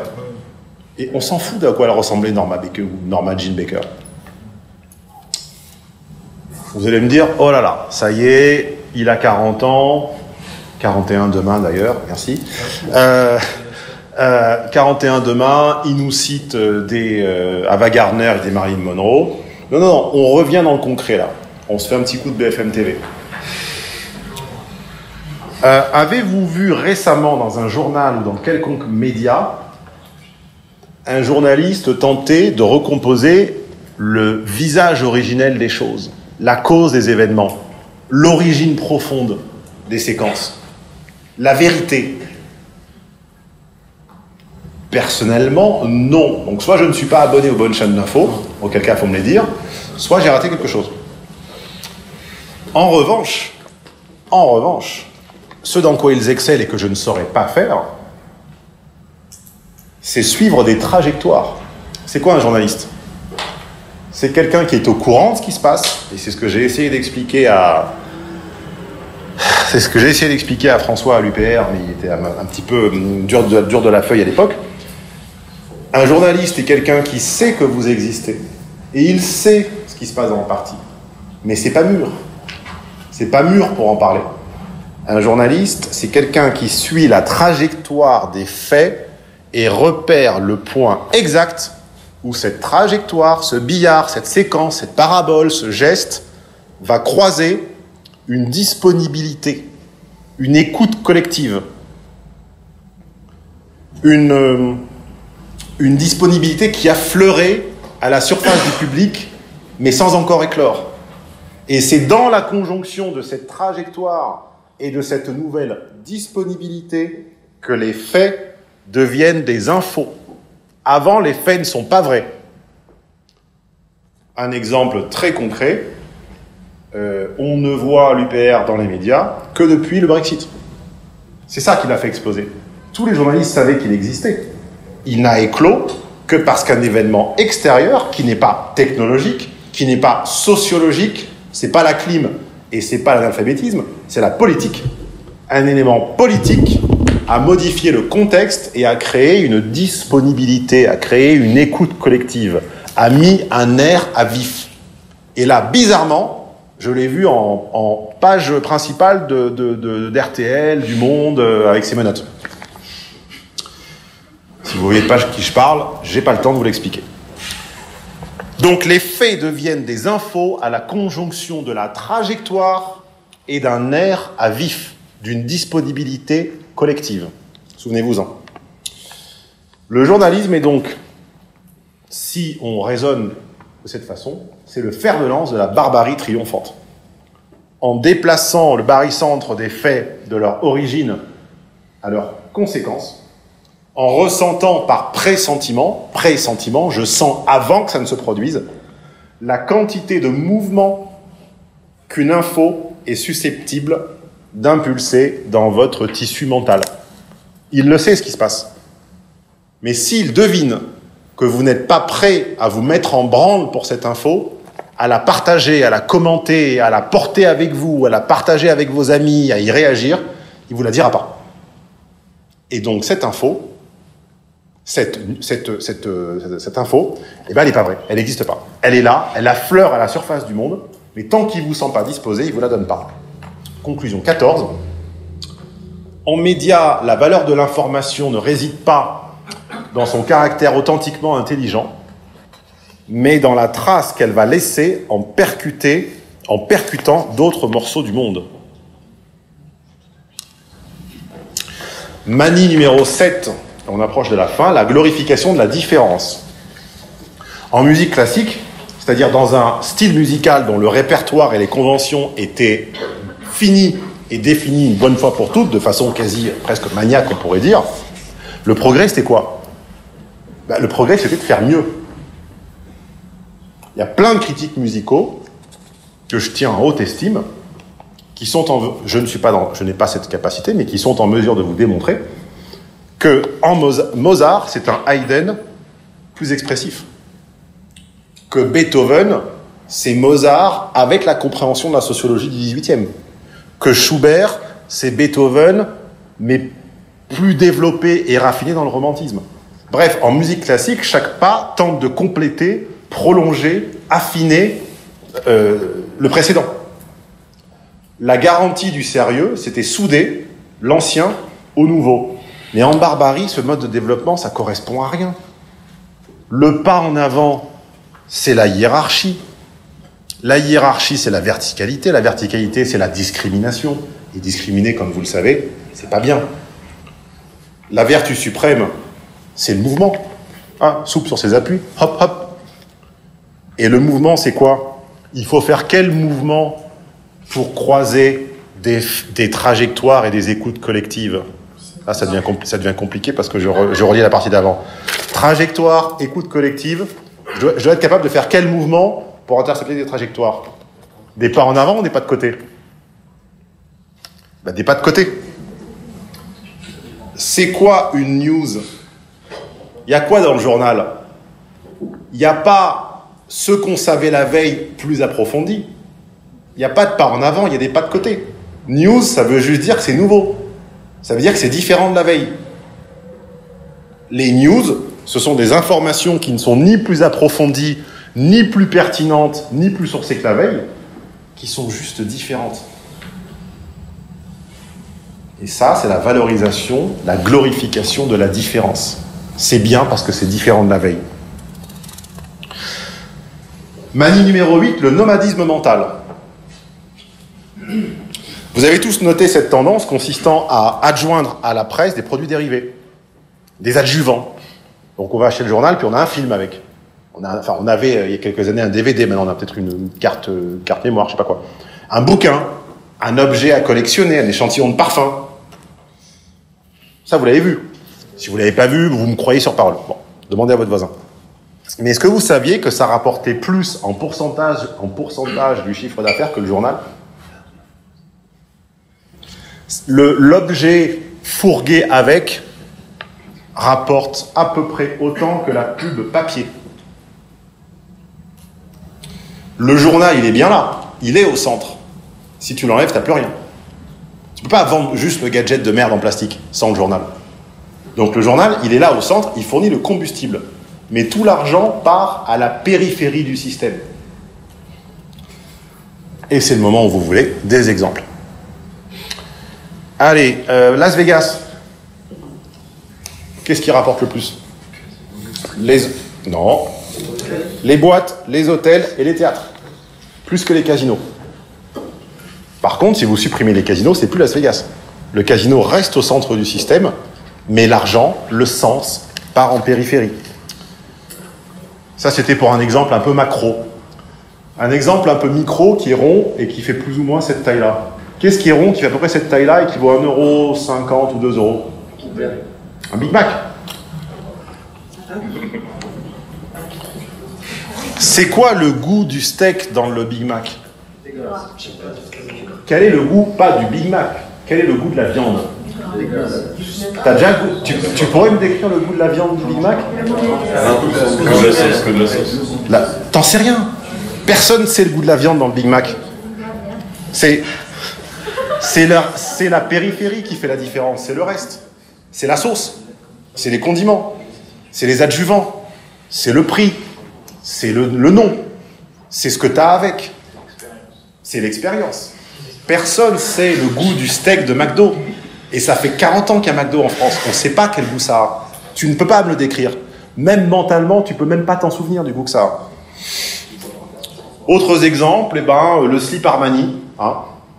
Donc on sait qu'on ne mettra jamais du Armani, mais on va acheter à la périphérie du système un slip. Ou acheter un journal parce qu'avec ce journal il y a un petit cours d'anglais et puis qu'on s'est dit qu'on avait perdu son niveau en anglais, que ça serait pas mal qu'on le reprenne un petit peu, ou pour l'offrir à ses enfants. Ou en termes de démocratie, voter pour quelqu'un dont on n'a pas lu le programme, par exemple. Conclusion numéro 15. Nomadisme mental, ça c'est la version gentille, moi je l'appelle transhumance. La transhumance mentale, le centre entraîne tout le système, mais tout le sens se polarise en périphérie.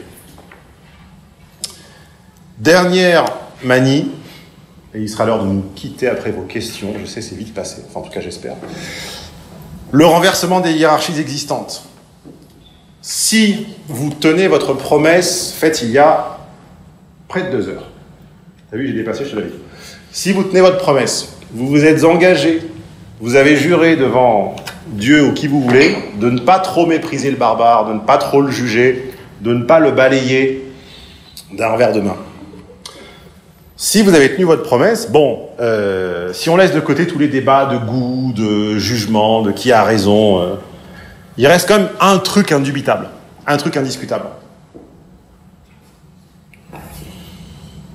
C'est que il faut se préparer dans une mutation à un renversement des hiérarchies. Je ne sais plus qui disait qu'une révolution, c'était qu'un changement de bourgeoisie, mais l'exercice de flexibilité mentale, c'est la hiérarchie des valeurs que vous avez aujourd'hui, quel que soit le domaine auquel vous pensez, que ce soit... Moi, j'ai grandi avec la génération PS, enfin, je suis de la génération Mitterrand, jamais je n'aurais pu croire que 20 ans plus tard, le PS, ça serait Benoît Hamon, qui n'est même pas invité sur France 2, d'accord ? Autre exemple plus micro, parce que j'aime bien faire toujours un exemple macro et un exemple micro. Un exemple micro de renversement de hiérarchie des valeurs.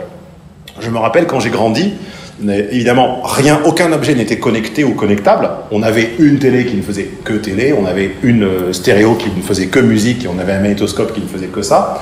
Je me rappelle que la Rolls, c'était quasiment toujours Sony. C'est-à-dire que toi, t'avais un truc genre Mitsubishi acheté en promotion à Carrefour, et tu avais toujours les amis dont les parents étaient médecins, et chez eux, ils avaient le Sony. Trinitron, avec l'écran un peu incurvé, les haut-parleurs sur le côté, etc. Bon, le hasard fait qu'aujourd'hui, j'ai un téléphone Sony. Bon. Et je l'ai posé sur la table, ça ne se fait pas, mais là, j'étais obligé. Il y a quelques jours, avec une personne de 24 ans, qui m'a dit « Mais qu'est-ce que c'est ton téléphone ?»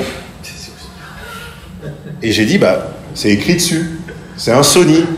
S-O-N-Y. Et il m'a dit, mais pourquoi t'as acheté une sous-marque?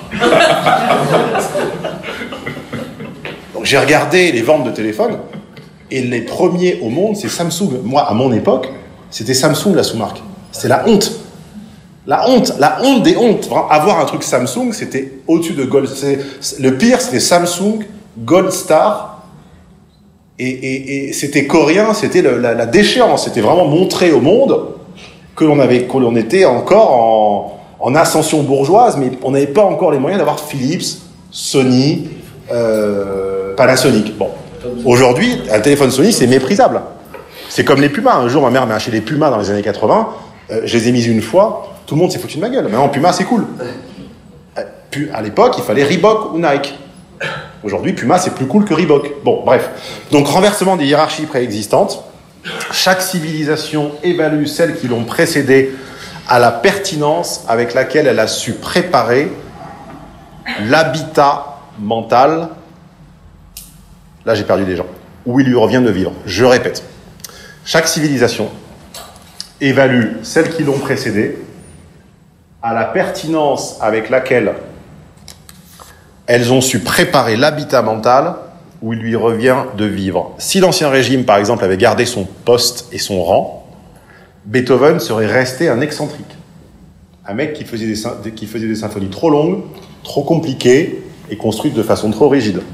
Alors qu'aujourd'hui, c'est un père fondateur de la musique classique dite non barbare. Et vice-versa, tout génie peut se retrouver ravalé au rang de figurant inutile pour peu qu'une mutation renverse le point de vue, de telle sorte qu'on ne puisse plus le compter parmi les prophètes du Nouveau Monde. J'ai expliqué dans une vidéo récente que je vous recommande sur ma chaîne YouTube, dont vous trouverez les liens je ne sais pas où, mais enfin en tapant mon nom, je pense que vous y arriverez. J'ai fait une vidéo récente sur le talent et la reconnaissance de Houellebecq et sur sa capacité de sismographe, c'est-à-dire sa capacité à isoler des thèmes qui se cristalliseront dans les 3, 4, 5 ou 10 ans et dans lesquels préparer en avance l'habitat mental, c'est-à-dire les enjeux auxquels nous allons être confrontés. Bref, dès qu'on accepte l'idée, et j'espère que ces 2 heures vous ont poussé à l'accepter, que la mutation est inévitable et que nous sommes nous-mêmes en train de nous barbariser, dès lors qu'on accepte l'idée d'une mutation et qu'on tente quand même, parce qu'on est des résistants, on est des dissidents, on est des discordants, on essaye quand même de se tenir, d'avoir de la tenue, de prendre du recul, d'aller en profondeur, de creuser, de chercher la faille, de reconnecter la séquence, de reconstituer la séquence causale, eh bien, dès qu'on s'écarte un petit peu pour la laisser passer, eh bien, il faut s'attendre à une perte sèche de toute hiérarchie préexistante. Voilà, j'espère que la transcription, l'explication de ce livre que j'ai maintenant lu 4 fois, 2 en italien et 2 en français, a été plus ou moins claire. J'espère que mes différentes interactions et exemples, notamment au niveau de l'expérience, vous ont permis parfois de tisser des liens au-dessus des passages qui étaient peut-être un peu plus abstraits ou moins clairs. Je suis à votre disposition et je me tais.